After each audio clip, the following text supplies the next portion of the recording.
Chapter 21. "At last you have come," she said, throwing her arms around my neck. "But how pale you are!" I told her of the scene with my father. "My God, I was afraid of it," she said. "When Joseph came to tell you of your father's arrival, I trembled as if he had brought news of some misfortune. My poor friend, I am the cause of all your distress. You will be better off, perhaps, if you leave me and do not quarrel with your father on my account. He knows that you are sure to have a mistress, and he ought to be thankful that it is I, since I love you and do not want more of you than your position allows. Did you tell him how we had arranged our future?" "Yes. That is what annoyed him the most, for he saw how much we really love one another." "What are we to do then?" "Hold together, my good Marguerite. Let the storm pass over." "Will it pass?" "It will have to." "But your father will not stop there." "What do you suppose he can do?" "How do I know? Everything that a father can do to make his son obey him. He will remind you of my past life, and will perhaps do me the honour of inventing some new story so that you may give me up." "You know that I love you." "Yes, but what I know too is that sooner or later you will have to obey your father, and perhaps you will end by believing him." "No, Marguerite. It is I who will make him believe me. Some of his friends have been telling him tales which have made him angry. But he is good and just. He will change his first impression. And then, after all, what does it matter to me?" "Do not say that, Armand. I would rather anything should happen than that you should quarrel with your family. Wait till after today, and tomorrow go back to Paris. Your father, too, will have thought it over on his side, and perhaps you will both come to a better understanding. Do not go against his principles. Pretend to make some concessions to what he wants. Seem not to care so very much about me, and he will let things remain as they are. Hope, my friend. And be sure of one thing, that whatever happens, Marguerite will always be yours." "You swear it?" "Do I need to swear it?" "How sweet it is to let oneself be persuaded by the voice that one loves." Marguerite and I spent the whole day in talking over our projects for the future, as if we felt the need of realizing them as quickly as possible. At every moment we awaited some event, but the day passed without bringing us any new tidings. Next day I left at 10 o'clock, and reached the hotel about 12. My father had gone out. I went to my own rooms, hoping that he had perhaps gone there. No one had called. I went to the solicitor's. No one was there. I went back to the hotel and waited till 6.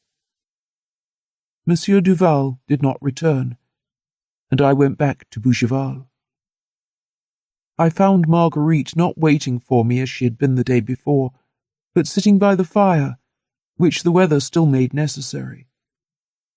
She was so absorbed in her thoughts that I came close to her chair without her hearing me. When I put my lips to her forehead, she started as if the kiss had suddenly awakened her.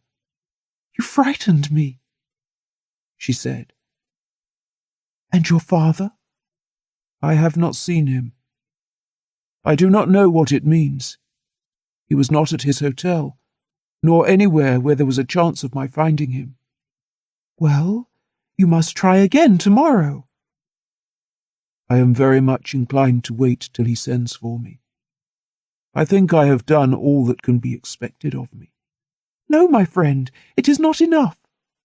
You must call on your father again, and you must call tomorrow." Why tomorrow rather than any other day? Because, said Marguerite, and it seemed to me that she blushed slightly at this question. Because it will show that you are the more keen about it, and he will forgive us the sooner. For the remainder of the day, Marguerite was sad and preoccupied. I had to repeat twice over everything I said to her to obtain an answer. She ascribed this preoccupation to her anxiety in regard to the events which had happened during the last 2 days. I spent the night in reassuring her, and she sent me away in the morning with an insistent disquietude that I could not explain to myself. Again my father was absent, but he had left this letter for me. If you call again today, wait for me till 4. If I am not in by 4, come and dine with me tomorrow. I must see you. I waited till the hour he had named, but he did not appear. I returned to Bougival. The night before I had found Marguerite sad. That night I found her feverish and agitated. On seeing me, she flung her arms around my neck, but she cried for a long time in my arms. I questioned her as to this sudden distress, which alarmed me by its violence. She gave me no positive reason, but put me off with those evasions which a woman resorts to when she will not tell the truth. When she was a little calmed down, I told her the result of my visit, and showed her my father's letter from which I said we might all go well. At the sight of the letter, and on hearing my comment, her tears began to flow so copiously that I feared an attack of nerves, and, calling Nanine, I put her to bed, where she wept without a word, but held my hands and kissed them every moment. I asked Nanine if, during my absence, her mistress had received any letter or visit which could account for the state in which I found her. But Nanine replied that no one had called and nothing had been sent. Something, however, had occurred since the day before, something which troubled me the more because Marguerite concealed it from me. In the evening she seemed a little calmer, and making me sit at the foot of the bed, she told me many times how much she loved me. She smiled at me, but with an effort, for in spite of herself, her eyes were veiled with tears. I used every means to make her confession the real cause of her distress, but she persisted in giving me nothing but vague reasons, as I have told you. At last, she fell asleep in my arms, but it was the sleep which tires rather than rests the body. From time to time she uttered a cry, started up, and after assuring herself that I was beside her, made me swear that I would always love her. I could make nothing of these intermittent paroxysms of distress, which went on till morning. Then Marguerite fell into a kind of stupor. She had not slept for 2 nights. Her rest was of short duration, for toward 11 she awoke, and seeing that I was up, she looked about her, crying, "Are you going already?" "No," said I, holding her hands. "But I wanted to let you sleep on. It is still early." "What time are you going to Paris?" "At 4. "So soon? But you will stay with me till then?" "Of course. Do I not always?" "I am so glad. Shall we have lunch?" she went on absent-mindedly. "If you like." "And then you will be nice to me till the very moment you go?" "Yes, and I will come back as soon as I can." "You will come back?" she said, looking at me with haggard eyes. "Naturally." "Oh yes, you will come back tonight. I shall wait for you, as I always do.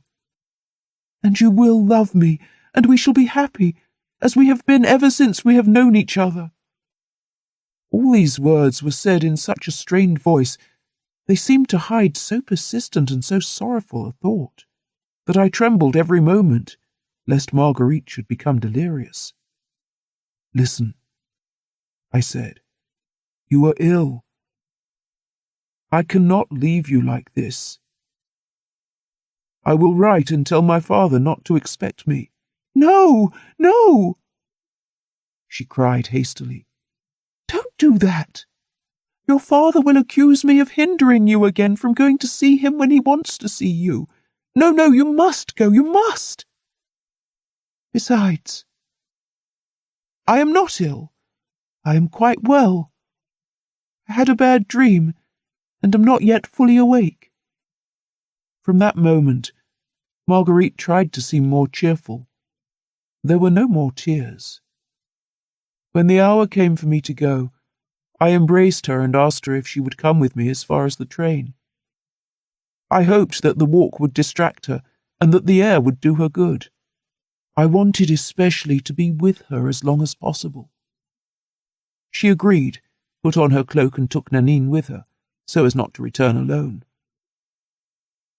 20 times I was on the point of not going, but the hope of a speedy return and the fear of offending my father still more sustained me, and I took my place in the train. Till this evening, I said to Marguerite as I left her. She did not reply.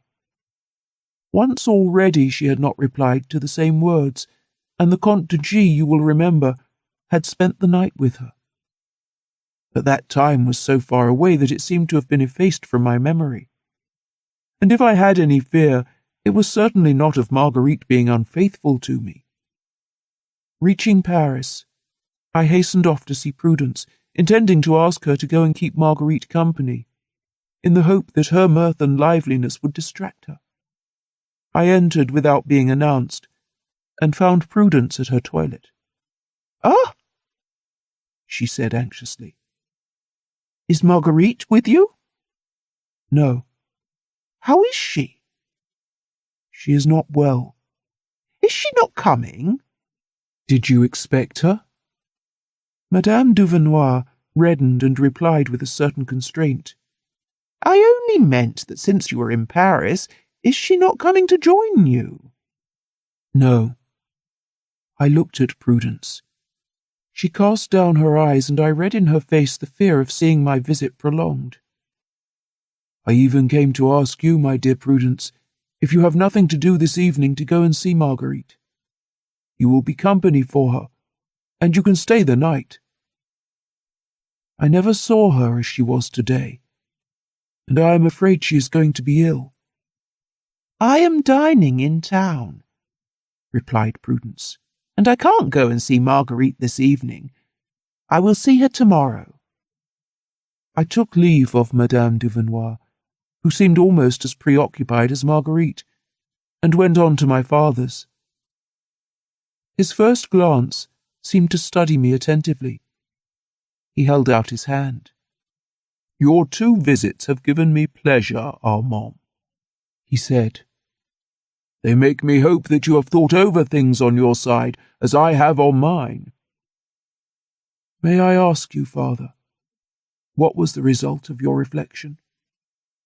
"The result, my dear boy, that I have exaggerated the importance of the reports that have been made to me, and that I have made up my mind to be less severe with you." "What are you saying, father?" I cried joyously. "I say, my dear child, that every young man must have his mistress, and that, from the fresh information I have had, I would rather see you the lover of Mademoiselle Gautier than of anyone else." "My dear father, how happy you make me!" We talked in this manner for some moments and then sat down to table. My father was charming all dinner time. I was in a hurry to get back to Bougival to tell Marguerite about this fortunate change, and I looked at the clock every moment. "You are watching the time," said my father, "and you are impatient to leave me. Oh, young people, how you always sacrifice sincere to doubtful affections." "Do not say that, father. Marguerite loves me. I am sure of it." My father did not answer, He seemed to say neither yes nor no. He was very insistent that I should spend the whole evening with him and not go till the morning. But Marguerite had not been well when I left her. I told him of it, and begged his permission to go back to her early, promising to come again on the morrow. The weather was fine. He walked with me as far as the station. Never had I been so happy. The future appeared as I had long desired to see it. I had never loved my father as I loved him at that moment. Just as I was leaving him, he once more begged me to stay. I refused. "You are really very much in love with her?" he asked. "Madly." "Go then." And he passed his hand across his forehead as if to chase a thought, then opened his mouth as if to say something. But he only pressed my hand, and left me hurriedly saying, "Till tomorrow, then."